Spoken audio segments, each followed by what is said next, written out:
Hello दोस्तों। मैं हूं आपका मिस्टर के और आप सुन रहे हैं मिस्टर के हॉरर स्टोरी। तो चलिए आज की कहानी शुरू करते हैं। रात के ठीक 12:07 पुरानी बस नंबर बाब घने जंगलों के बीच से गुजर रही थी। बस में कुल 7 यात्री थे और एक ड्राइवर, रामशरण। सब थके हुए थे। सिर्फ बाहर के अंधेरे में कभी कभी चमकती लाल आंखें ही दिखती थीं, जैसे कोई जंगल के अंदर से झांक रहा हो। बस के अंदर एक अजीब सन्नाटा छाया हुआ था। इंजन की हल्की हल्की आवाज और लकड़ी के पुराने पुलों से गुजरते समय बस का हिलना। ऐसा लग रहा था मानो कहीं दूर कोई अदृश्य ताकत चल रही हो। अचानक बस के सामने एक लड़की खड़ी दिखाई दी। सफेद कपड़े, बिल्कुल भीग हुए, और उसका चेहरा बालों से ढका हुआ। रामशरण जोर से ब्रेक लगाता है। बस चीखते हुए रुकती है। कौन है इतनी रात को? वह घबराते हुए बाहर उतरता है, लेकिन जैसे ही वह लड़की के पास पहुंचता है, उसके पैरों के निशान दिखते ही दिल दहल जाता है। निशान उल्टे पैर के थे। वह चीखते हुए बस में वापस आ जाता है, लेकिन बस के अंदर पहुंचते ही उसे एहसास होता है वह लड़की अब बस के अंदर है, पहली सीट पर बैठी, बिल्कुल चुप, सिर झुकाए। बाकी यात्री डर जाते हैं। कोई बोलने की हिम्मत नहीं करता। धीरे धीरे उसका सिर ऊपर उठता है। उसकी आंखें खून जैसी लाल थीं और उसकी मुस्कान मानो किसी इंसान की नहीं थी। क्या तुम मुझे छोड़कर चले जाओगे? रामशरण। सारे यात्री कांपने लगते हैं। किसी को समझ नहीं आता कि वह ड्राइवर का नाम कैसे जानती है। बस आगे बढ़ती है और जैसे ही घाटी में प्रवेश करती है, मोबाइल सिग्नल गायब, हवाएं तेज और सड़क धुंध में गायब होने लगती है। सामने सिर्फ एक टूटा हुआ बोर्ड दिखता है, चलावा घाटी, रात में प्रवेश वर्जित। बस के अंदर बैठी लड़की धीरे से हंसती है। अब लौटने का समय नहीं रहा। बस की खिड़कियों पर खरोंच के निशान बनने लगते हैं, किसी अदृश्य चीज के नाखून जैसे। एक यात्री, राहुल, डर के मारे खिड़की बंद करने जाता है। उसी समय बाहर से एक हाथ अंदर की तरफ आता है, लंबा, काला और साधारण इंसानी हाथ से 2 गुना बड़ा। वह राहुल को पकड़ लेता है। उसकी चीख पूरी बस में गूंजती है। जब दरवाजा खोला जाता है, राहुल गायब। सिर्फ सीट पर उसकी जगह गहरी जलने जैसी छाप। धुंध इतनी घनी हो चुकी थी कि बस की हेडलाइट भी उसे चीर नहीं पा रही थी। पीछे से एक महिला की आवाज आती है, वो वापस आ गई, वो चहलावा है, उसका इंतजार करो। सब मुड़कर देखते हैं। वह महिला जो कुछ देर पहले सो रही थी, अब हवा में तैर रही थी। उसकी गर्दन पूरी तरह उल्टी घूम चुकी थी। लड़की अचानक गायब हो जाती है और बस के हर कोने में उसके कदमों की आवाज आने लगती है। टिक टिक टिक, उल्टे पैरों की। एक यात्री भागकर पीछे देखता है। लड़की छत से उल्टी लटक रही थी। उसका चेहरा पूरा फटा हुआ, आंखों की जगह काली खोह और अंदर से जलती बुझती रोशनी, जैसे कोई आग जल रही हो। वह उसके ऊपर झपटती है। उसकी चीखें बस के गियर की आवाज में दब जाती हैं। अब बस में सिर्फ 3 लोग बचे, ड्राइवर रामशरण, एक बुजुर्ग पंडित और एक 19 साल की लड़की। काव्या। पंडित कहता है, यह चलावा कोई आत्मा नहीं, यह श्राप है। जिसे देख ले उसकी शक्ल बदलकर वही बन जाता है और फिर वह मनुष्य नहीं रहता। रामशरण पूछता है, क्या इसे रोका जा सकता है? पंडित, एक ही तरीका है। घाटी के अंत में एक पुराना मंदिर है, जहां अग्निकुंड जलाना होगा, वरना हम सब खत्म हो जाएंगे। बस तेज चलाने लगती है। बाहर सड़क मुड़ती है, कभी गायब हो जाती है, कभी फिर दिखाई देती है। धुंध अब बस के अंदर घुसने लगी थी। बस जैसे तैसे मंदिर के सामने रुकती है, पर मंदिर के चारों ओर हवा में तैरते हुए सैकड़ों धुएं जैसे चेहरे। उनकी आंखें लाल और सब एक ही आवाज में कहते हैं, वापस जाओ, वो हमारी है। काव्या रोने लगती है। मेरी कौन? मैं क्या हूं? पंडित चौंकता है। तू तू मनुष्य नहीं। तू इस घाटी से बाहर कैसे गई? तू ही असली चलावा है। रामशरण दंग रह जाता है। काव्या धीरे धीरे बदलने लगती है। उसके पैर उल्टे होने लगते हैं, चेहरा फटने लगता है। वो लड़की जिसे वे बस में मिले थे, सिर्फ काव्या के अंदर का रूप था। असल चलावा काव्या खुद थी। पंडित आग लगाता है ताकि श्राप टूटे। चहलावा काव्या चीखते हुए रामशरण की ओर बढ़ती है। मंदिर की घंटियां अपने आप बजने लगती हैं। हवा तूफान जैसी तेज हो जाती है। धुंध जलने लगती है, जैसे उसमें भी आग हो। रामशरण आंखें बंद कर लेता है। सब कुछ शांत हो जाता है। सुबह की किरणें घाटी में उतरती हैं। मंदिर में न पंडित है न चहलावा, सिर्फ रामशरण बेहोश पड़ा है। वह धीरे धीरे उठता है। अपने सामने बस नंबर 52 खड़ी देखता है, जिसके सारे शीशे टूटे हुए हैं और ड्राइवर सीट पर काव्या बैठी हुई है, मुस्कुराते हुए। उसके उल्टे पैर धीरे धीरे जमीन पर घिसटते हैं। चलो रामशरण, रात फिर आने वाली है। अंधेरा इतना गहरा कि बस की हेडलाइट भी सड़क ढूंढती हुई लगती थी। अचानक जंगल में कुछ दौड़ने की आवाज आती है। ढप ढप ढप ढप। कुछ बड़ा, भारी और इंसानी नहीं, मगर बस आगे बढ़ती जाती है। और तभी सामने सड़क पर एक लड़की खड़ी दिखाई देती है, पूरी भीगी हुई, सफेद कपड़ों में, चेहरा बालों से ढका। रामशरण जोर से ब्रेक मारता है। बस झटके से रुकती है। रामशरण बाहर उतरता है। सबकी नजरें कांच से बाहर टिकी हुई हैं। लड़की बिल्कुल शांत खड़ी है, सांस नहीं चल रही, जरा भी हलचल नहीं। रामशरण जैसे ही उसके करीब जाता है, जमीन पर पैरों के निशान दिखाई देते हैं। पैर उल्टे थे। उसी समय लड़की अचानक गायब हो जाती है और बस के अंदर पहली सीट पर बैठी नजर आती है। सबकी रीढ़ पर में ठंडा झटका दौड़ जाता है। वह धीरे से कहती है, कहाँ था? घाटी में मत आना। उसकी आवाज में दो सुर थे, एक लड़की का और एक बूढ़ी औरत का। बस में मौजूद सैनिक सुमेर सिंह पिस्तौल उठाता है, पर पंडित चिल्लाता है, गोली मत चलाना। चहलावा को गोली नहीं लगती, उल्टा वो और शक्तिशाली हो जाता है। बस चलने लगती है। धुंध बस के अंदर घुसने लगती है। खिड़कियों पर नाखूनों से खरोंचने की आवाजें आने लगती हैं। चयीक चयीक। पीछे बैठे मजदूर डर के मारे सीट पकड़ लेते हैं। अचानक खिड़की के बाहर एक चेहरा चिपक कर दिखता है, एकदम काला, आंखें अंधेरे में लाल चमकती हुई।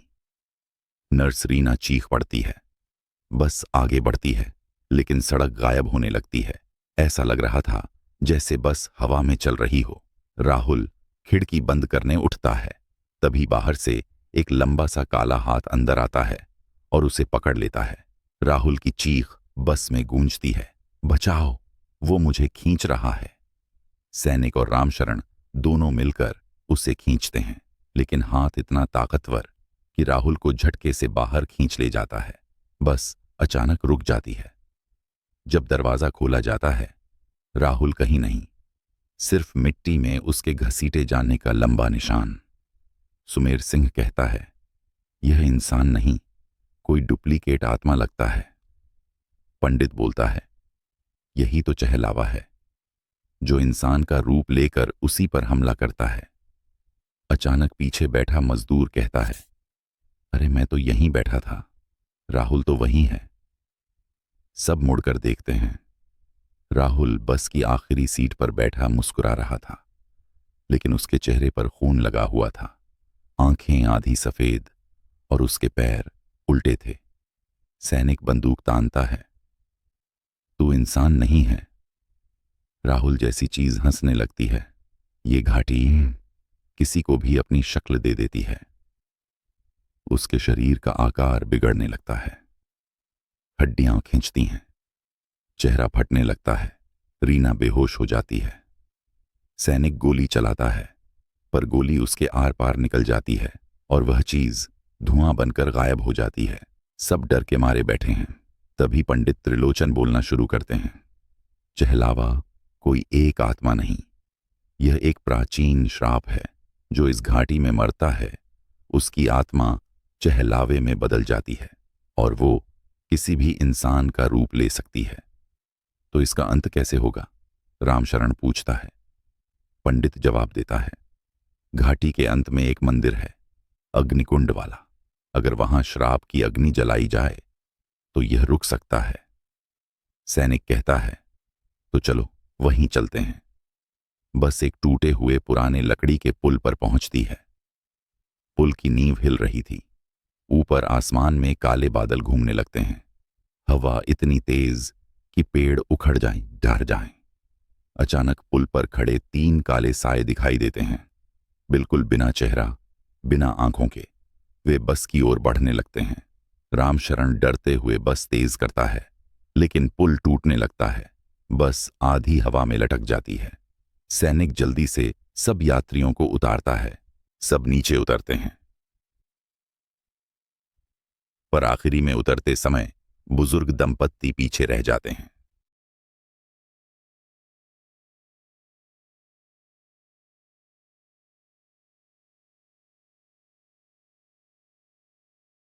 अचानक पुल टूट जाता है और दंपत्ति चीखते हुए नीचे अंधेरे में गिर जाते हैं। नीचे से उनकी आवाज आती है, हमें बचाओ, बचाओ। पर पंडित कहता है, नीचे मत देखो, वो अब इंसान नहीं रहे। अब सब पैदल मंदिर की ओर बढ़ते हैं। जंगल अजीब सा शांत था। पेड़ों की शाखाएं आपस में टकराकर फुसफुसाहट जैसी आवाजें निकाल रही थीं। लौट जाओ, लौट जाओ। कभी कभी ऐसा लगता कि कोई पीछे पीछे चल रहा है, पर पीछे मुड़ने पर कुछ नहीं दिखता। रीना डर के मारे चल नहीं पाती। तभी उसके सामने एक औरत प्रकट होती है, जो बिल्कुल उसी जैसी दिखती थी। उसकी ही आवाज, उसकी ही शक्ल। रीना 2 कदम पीछे हटती है। डुप्लीकेट, रीना कहती है, कहां जा रही हो? तुम तो यहीं की हो। और उस पर झपट पड़ती है। सैनिक समय रहते असली रीना को बचा लेता है, लेकिन नकली रीना धुआं बनकर गायब हो जाती है। कई घंटे पैदल चलने के बाद सब मंदिर पहुंचते हैं। मंदिर टूटा फूटा था। सामने एक विशाल अग्निकुंड, लेकिन उसमें आग नहीं थी, बस ठंडी राख। पंडित कहता है, ये श्राप तभी टूटेगा जब हम किसी चहलावे को इस कुंड में बंद करेंगे। सैनिक पूछता है, लेकिन हम पहचाने कैसे? कौन असली है, कौन नकल? पंडित धीरे से कहता है, जिसके पैर उल्टे हों वही चहलावा है। सब अपने अपने पैरों को देखते हैं। अचानक काव्या के पैर धीरे धीरे उल्टे होने लगते हैं। सब घबरा जाते हैं। काव्या चीख कर कहती है, मैंने कुछ नहीं किया, मैं इंसान हूं। लेकिन उसके चेहरे का रंग उड़ने लगता है। आंखें लाल और मुस्कान खिंचकर कान तक पहुंच जाती है।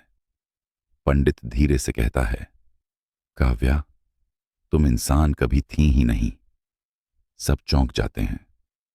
रामशरण रोते हुए पूछता है, तो फिर बस में पहली लड़की कौन थी? पंडित जवाब देता है, वो भी काव्या ही थी। चहलावा एक शरीर में नहीं रहता, ये एक श्राप है, और काव्या इस घाटी की पहली शिकार है। काव्या का शरीर हवा में उठने लगता है। वह चीखती है, मुझे मुक्त करो। उसके पीछे सैकड़ों काले साए इकट्ठे हो जाते हैं। उनकी आंखें लाल चमक रही थीं। अचानक तूफान उठता है। अंधेरा पूरा मंदिर निगल लेता है। सैनिक और रामशरण काव्या को पकड़ने की कोशिश करते हैं, पर वह हवा में घूमती रहती है। हर घुमाव के साथ वह किसी नए चेहरे में बदलती। कभी राहुल, कभी बुजुर्ग दंपत्ति, कभी मजदूर, कभी बस की वो पहली लड़की। उसकी चीखें घाटी को हिला देती हैं। पंडित मंत्र पढ़ते हुए अग्निकुंड को जलाता है। आसमान में चमक उठती है। कुंड में आग भड़कती है। काव्या आग की ओर खींची जाने लगती है। उसके पीछे पीछे सारे काले साए भी खींचते हैं। वह आखिरी बार रामशरण का हाथ पकड़ती है। मुझे बचा लो, मैं सच में इंसान हूं। लेकिन पंडित चिल्लाता है, ये उसकी चाल है, हाथ मत देना। रामशरण फिर भी उसके हाथ को पकड़ लेता है। उसी समय काव्या का चेहरा डरावना बन जाता है। अब तुम भी हमारे हो। और दोनों आग की ओर खींचते जाते हैं। सैनिक रामशरण को बचाता है। काव्या आग में गिर जाती है। चीख की आवाज पूरे जंगल में गूंजती है। आग बुझ जाती है। साए गायब हो जाते हैं। घाटी शांत हो जाती है। सुबह की हल्की धूप पहाड़ों पर पड़ती है। सैनिक और पंडित थके हुए मंदिर के बाहर बैठते हैं। रामशरण बेहोश पड़ा होता है।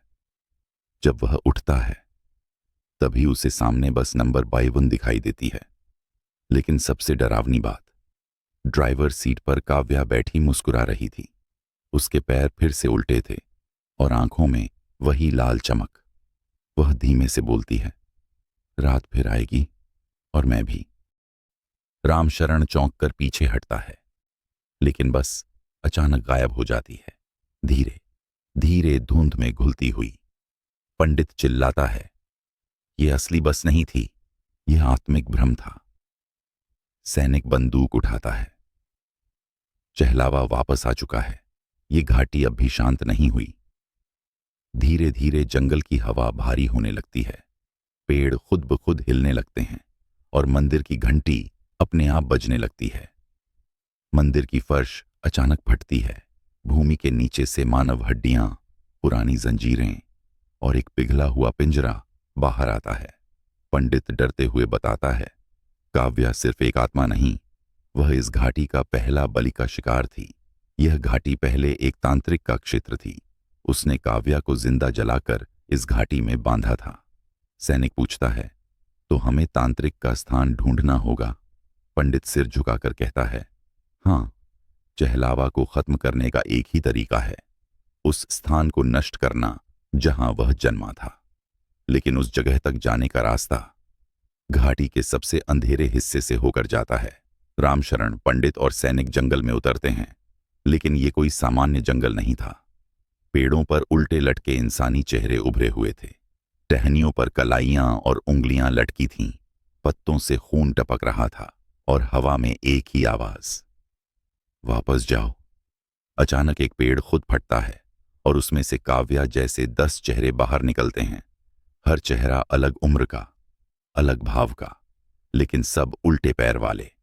सैनिक गोली चलाता है, लेकिन हर चेहरा धुएं में बदलकर गायब हो जाता है और एक आवाज गूंजती है, हमें रोका नहीं जा सकता। अचानक रीना, नर्स, जो पार्ट 1 में मर चुकी थी, जंगल के बीच में खड़ी दिखाई देती है, बिल्कुल सामान्य, जिंदा।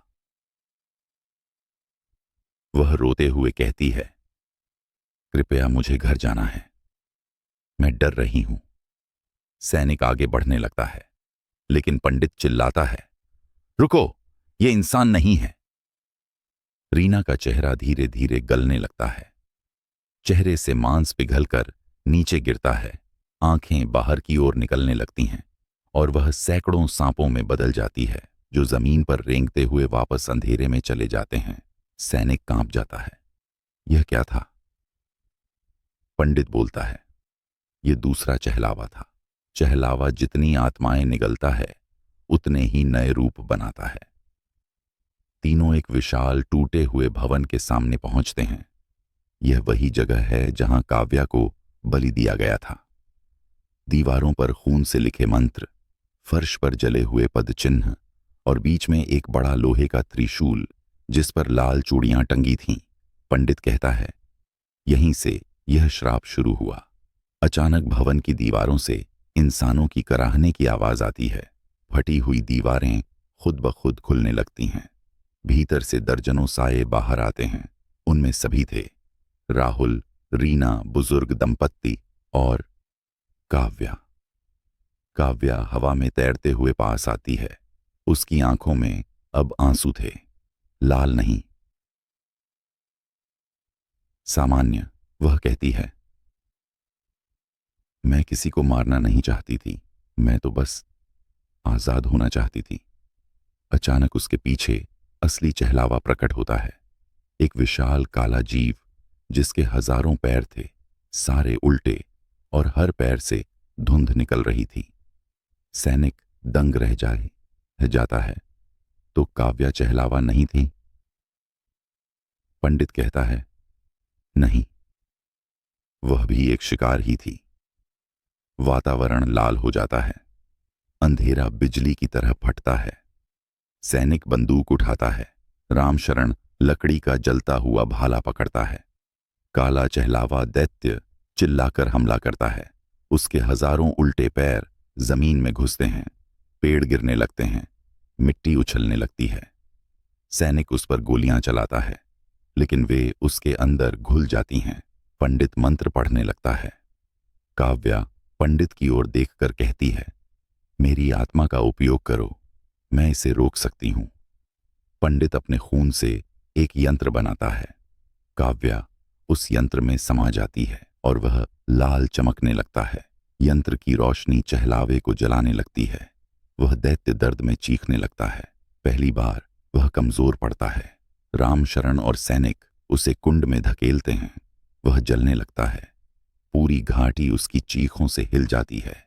अंत में चहलावा राख बनकर उड़ जाता है, पर राख जमीन पर गिरते ही धीरे धीरे एक लड़की का आकार लेने लगती है।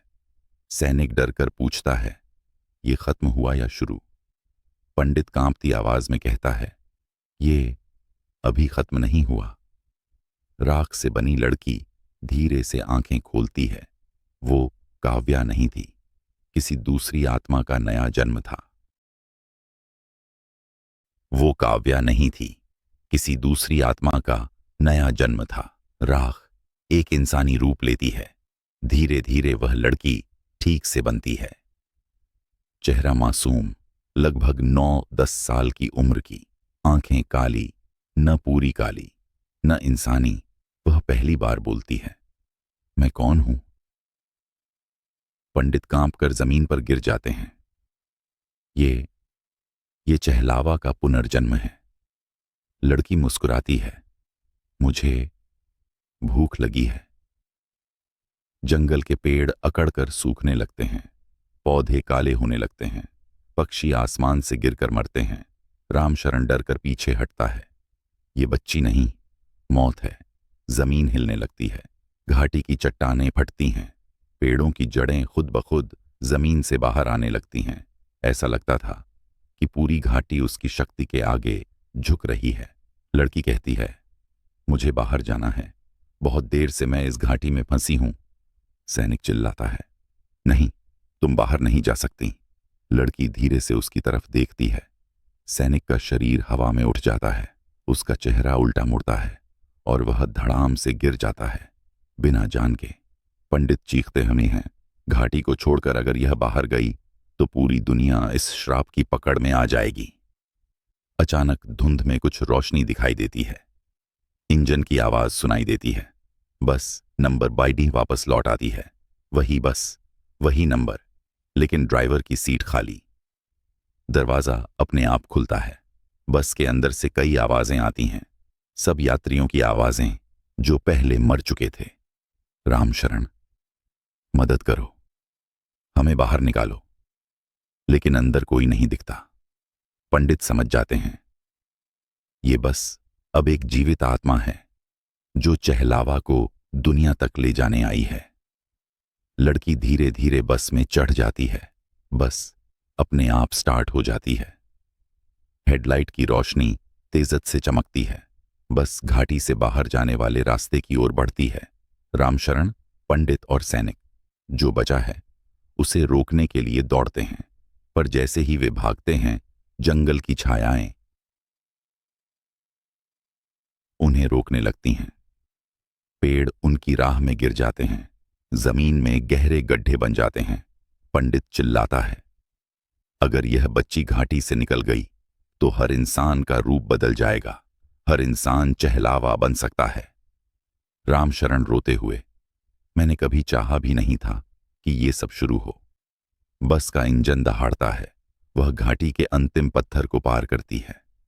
और जैसे ही वह सीमा रेखा पार करती है, आसमान काला पड़ जाता है। पूरी घाटी कांपने लगती है। हवा उल्टी दिशा में बहने लगती है। एक आवाज गूंजती है, चहलावा अब दुनिया में प्रवेश कर चुका है। कुछ किलोमीटर दूर एक छोटा सा पहाड़ी शहर है, सूर्यनगर। सड़क पर एक चाय वाला रेडियो सुन रहा है। अचानक रेडियो बंद हो जाता है। हवा में अजीब ठंड फैलती है। चाय वाला सड़क पर देखता है, धुंध। फिर धीरे धीरे बस नंबर 22 धुंध से बाहर आती है। दरवाजा खुलता है। छोटी लड़की उतरती है। चाय वाला मुस्कुराकर पूछता है, कहाँ जाना है बेटी? लड़की धीरे से बोलती है, मुझे खेलने के लिए दोस्त चाहिए। चाय वाला हंसता है, पूरा शहर आपका है। लड़की मुस्कुरा देती है। अगले 10 सेकंड में पूरे शहर की बिजली चली जाती है। आसमान काला हो जाता है। हजारों परछाइयां जमीन से उठकर लोगों पर टूट पड़ती हैं। चीखें हर घर से गूंजने लगती हैं। सूर्यनगर की गलियों में लोगों के पैर उल्टे होने लगते हैं। चेहरे विकृत होने लगते हैं। आवाजें दोहरी होने लगती हैं। हर इंसान, हर बच्चा, हर औरत चहलावा में बदलने लगता है। लड़की शहर के बीच खड़ी होकर देखती है, मुझे दुनिया बहुत पसंद है। पंडित और रामशरण घाटी के बाहर आते हैं। वह देखते हैं, पूरा शहर धुंध में डूबा हुआ है। हर जगह चीखें, हर छाया उल्टे पैरों से दौड़ती हुई। पंडित के हाथ से मंत्र पुस्तक गिर जाती है। बहुत देर हो चुकी है। घाटी का श्राप अब पूरी दुनिया में फैल चुका है। रामशरण अपनी आंखें बंद करके कहता है, अब इसे सिर्फ एक देव स्तर की शक्ति रोक सकती है। पंडित पूछता है, कौन? रामशरण धीरे से कहता है, काव्या की आत्मा। सीजन 4 होगा सबसे बड़ा, सबसे महाकाय और फिल्म लेवल हॉरर युद्ध। बताइए, सीजन 4 चाहिए।